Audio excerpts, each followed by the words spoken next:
Essuula egamba nti nze omuweerezaawo omwesigwa. Nze omuweerezaawo omwesigwa. Pawulo yakomawo bulungi ku nsi y'aboobwe ng'alina ne digiri. Etaalaba musomesa wange Ojowi Munnakenya yagiyitanga digiri. Yakomawo ne digiri ku kisaawe ky'ennyonyi e London. Yavaayo mu ttumbi kyokka ennyonyi yawenyuka emisinde n'ekamala kubanga obudde bwagenda okunyiimuulamu buti nga bali Ntebe. Era bwe yawulira ng'ab'omu nnyonyi balanga nti batuuse Entebbe, emmeeme yamutyemuukirira, yajjula ebirowoozo. Yali takakasa bulungi nti essimu gye yali akubye ewa kitaawe yagifuna, kubanga eyo ye yali esunya kubeeka nti yali waakutuuka ku lunaku olwo.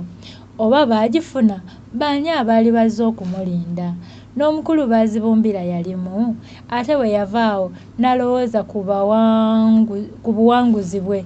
Yayagala asale amagezi afune engeri gy'anaalaga abantu nti omusomo yagukubye oluku mu mutwe. Kyokka nga tayogedde. Tayagala agende ng'agamba abantu bannange nze nsomi nfunye digiri e Bulaaya. Naye ng'ate ayagala abantu bakimanye. Ate mbasaagala be kitakwatako kukimanya. Era ky'oba olaba gawuni sijambala. Sijambala. Saagala be kitakwatako kukimanya. Yayagala ayambale ekiwoowo ekijoowoowo. Nimanya ekiwoowo. Ekijoowoowo kye ekya digiri ng'afuluma ennyonyi. Kyokka ate ekyo ne kimukwasaamu ku nsonyi. Yayagala akwate ebbaluwa ye mu ngalo. Waakiri amaalo ne bw'ogasekula mu kino tegaggwamu. Waakiri bategeerere ku ekyo nti yayita. Munnange mwebali. Oli n'ayagala alage ensi yonna nga bwe yasoma era nga bwe yayita. Diguli nga bw'ofa ne sigisikira mu byolese. Era eyamba gwe yabisoma gwe kennyini. Ffe we tuyambirwako ng'otandise okutulaga bye wasoma nga bitugasiza wamu. Naye so si kugenda ng'olaga abantu nze nasoma nga n'omugaso gwakusomya ffe tukuganyuddwemu. Bw'otandika okuleeta bye wasomerera nga tubiganyulwa. Awo kale. Naye okutandika okulaga abantu nti wasoma gye balimba ntera okubawulaba. Kati yagala akwate ebbaluwa ye mu ngalo. Waakiri abantu bategeere nti yayita ate nga yasomera London. Kyokka nga si bangi abaali bajja okukissaako omwoyo. Era emmeeme yali ekyamuwoleza ennyonyi n'egwa. Mu kufuluma yasalawo y'aba asembayo era bwe gwali. Wabula bano abaali bazze ku kisaawe okumulindirira. Buli muddugavu eyafulumanga ne bakuba engalo, wulira engalo z'Ewabinoga. Simanyi Wabinoga, simanya wa. Amaalo g'Ewabinoga. Ne bakuba engalo n'okulaya obululu n'okukkiriza nti wuuyo Pawulo waffe wuuyo amaalo. Kyokka buli gwe baakubiranga akaluulu bwe yabasembereranga ne balaba nga si ye Pawulo, olwo ate ne babambira omulala. Wulira amaalo. Ne babambira omulala amuli emabega. Baazibumbira ne nnyina Pawulo balaba omwana waabwe tebamulabako. Omwoyo gutandika okubakyekeera.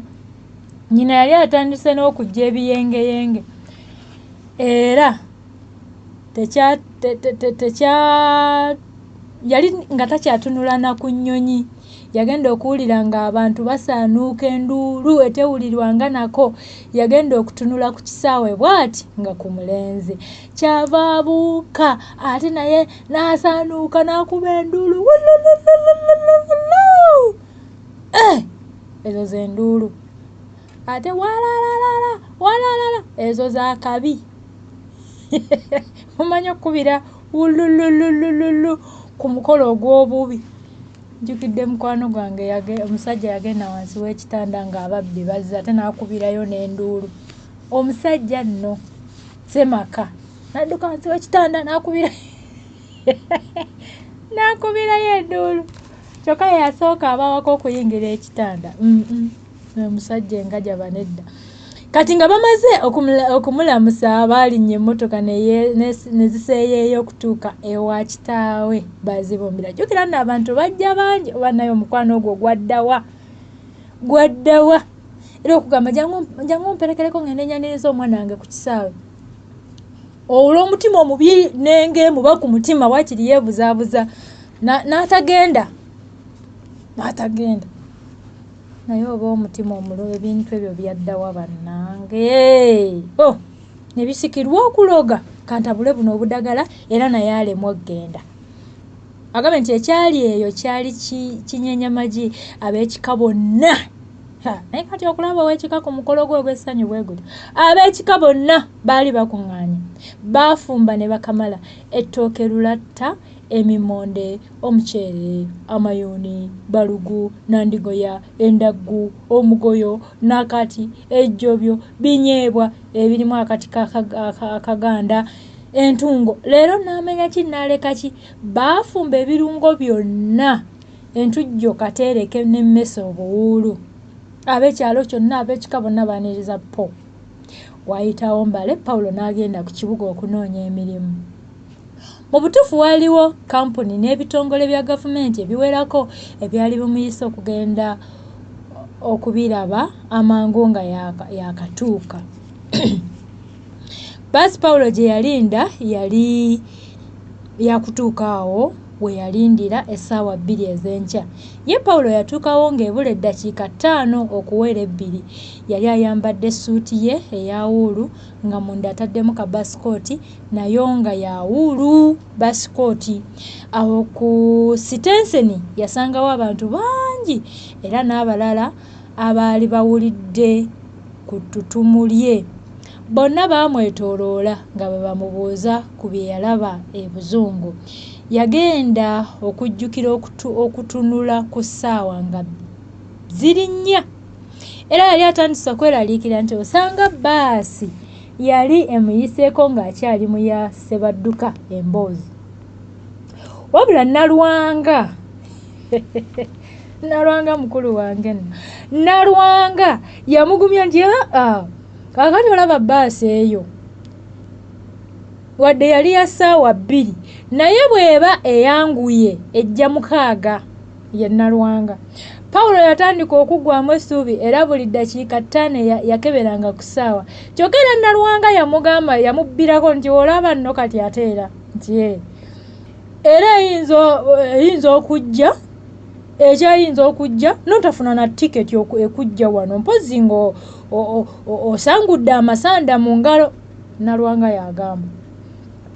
Pawulo kino kyamulema okutegeera. Era Nalwanga n'amugamba nti olaba Nalwanga omumanyi nga nnyonnyola. Nalwanga n'amugamba nti olaba ninga afuuyira endiga omulere. Kyeyava amugamba nti ssebo lwakuva Bulaaya naye okujjako nga kakapalaga kali okakwasa siringi namba nga baasi tennajja etikiti ogifuuwe mu ng'ombe.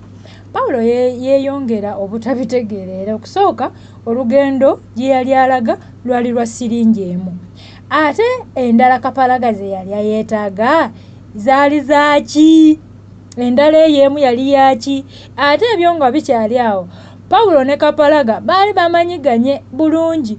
Kapalaga yali tayigangako wadde ya olwo obwakkonda kita butaalaba kitange kyeyune eddaani ebusi. Tatange nkutumidde nnyo ssebo. Kati olwo obwakkonda kita yali abubbyewa. Awo Pawulo we yawunzikira endowooza ye nti oba byanguzi bibasaze nze nasoma era ebyanguzi nsobola okubiwona era n'okubiwonya ensi yange eno eya Uganda eno. Ale bino byali byadda naye byeyongedde kukula bukozi enguzi kyokka bo abangu yabalaba nga beeyunira Kapalaga ye n'aguguba. Kye yakola baasi bwe yajja ye yasooka ekifo eky'omu maaso era yali agenda okuyingira Kapalaga eyali yayingidde edda. Kapalaga yali yayingidde edda kwe kumubogola nti gwe ssebo gwe muva Bulaaya zaakako zino si z'e Bulaaya ssebo wamma Kizito yingira naawe Ssenyikiti yingira ate Ssenyikiti ozeewa otyo naawe Luberenga yingira mwattu muva Bulaaya nakugambye edda nti lindako nti nsooke mpe bano banna omukisa ezo mpisa ezo zempisa ezo zempisa muva Bulaaya bamuyigiriza empisa. Luberenga oyingidde ate Kyagulanyi Sentamu yaaliwa otyo naawe mwogera Luganda. Wano mukyala Kaleekeezi kwe kuvaayo yali alowooza nti ye mwogera Luganda yekka naye Kapalaga yamulabanga ndabi n'amubwatukira nti gwe muka Kaleekeezi ajja aleekereza biki naye gyali gy'ovudde. Olwamala ebyo nga Kapalaga akoona ku kide baasi nga yejjawo. Pawulo ne banne yabalekera kire kya nfuufu. Pawulo yalaba bituuse awo kyava yeegayirira ow'akagaali era yamutwala okutuuka ku kibuga. Bwe yatuuka e Kampala yagenda ne yeeyanjula mangu eri ofiisi eyamusuubiza omulimu ng'akyali Bungereza. Pawulo bwe yatuuka mu ofiisi baamwetaagisa okujjuza foomu esaba ekifo ekyo. Baamulagira nti foomu ezo ziri mu ofiisi nnamba 8. Mu nnamba 8 yasangamu omusajja atuuludde ng'asoma amawulire. Bwe yamulaba n'ajja bugaalubindi bwe obweru mu maaso n'amubuuza oba ayinza okumuyamba. Ko Pawulo nti weebale nnyo ssebo kyokka bantegeezezza nti nnyinza okufuna wano foomu ez'emirimu. Omusajja mukulu kwe kunyiga ku kadde. Amangu ago neefubutukayo omulenzi embula kalevu eyali ayambadde essuuti ya kawunda. Musajja mukulu yamutemyako ng'eno bw'amulagira nti oba foomu ddi zikyaliyo. Omwami ono muleetereyo 2 wattu. Ko omulenzi ezo kasookanga ziggwayo byeyana bisiibo ssebo. Mpozi omwami ono alidda ku bbalaza. Olwo olunaku lwali Lwakusatu. Omuvubuka ng'amaze okukabatema bw'atyo kwe kubalaga akabina ng'amaze okubulirayo. Ofiisa eyali asigadde awo yalaba Pawulo tawuuna kwe kumugamba nti mpozi singa otabulayo kacaayi anti mwe abazungu ke muyita katiipu. Mpozi omulenzi twandimwegayiridde n'ayongera okwekukula. Pawulo emmeeme yatandika okumusinduukirira. Yali ayagala okulaga ofiisi ono ebimufaamu naye yalaba taasobole kwekaninkirira kwe kusirika ate teyaddiramu ddala wabula yafuluma bufulumi mu mwoyo gwe ng'amanyi nti kasita n'ebbalaza mukyo. Naye abaamalako bw'atyo oluggya lwa ofiisi kwe kusisinkana munne Balamu. Balamu waffe ono omutegesi w'ebinanka. Balamu Kabango. Si yeye, lisi ye Kabango. Balamu ne Pawulo baali baasomera wamu mu masomero amato era naye Balamu yali yeeyongedde waggulu kyokka nga ye digiri agifunidde Makerere naye yali azze kusaba mulimu bamaze okuŋŋaŋŋana mu bifuba. Pawulo yamuyitira mu byonna. Ko Balamu nti ojiro nindako awo katono lindako. Balamu nga yeekuba ofiisi okutemya n'okuzibula ng'empapula azze nazo. Yajja neezize neeza Pawulo. Pawulo yadda mu kukungiriza nti mwana wattu osobodde otya okuzifuna.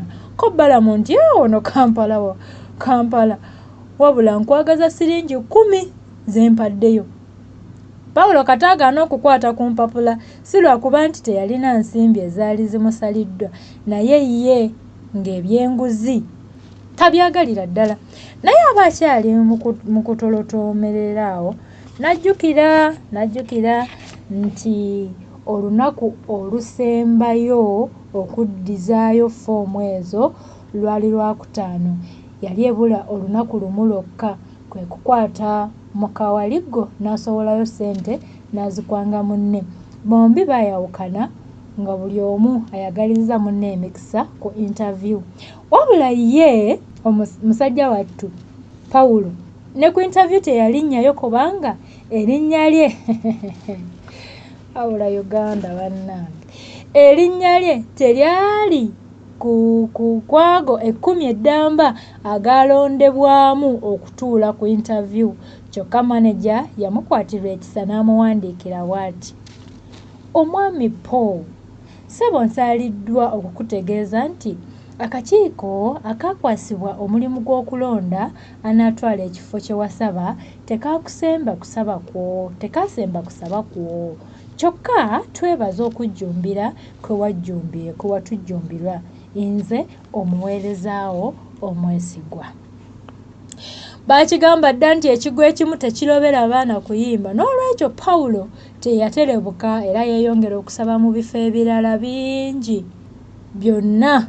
Mu bifo ebirala mu butuufu yasaba mu bifo ebirala 13 era byonna ng'omuweereza we omwesigwa amuddamu n'okusaalirwa kungi obutasobola kukkiriza kusaba kwe. Mu kiseera kino Pawulo yali atandise okusereba era ng'asotya busotya, empale zaali zitandise okumusagala era nga n'ebitogi by'essaati bitandise okuguba.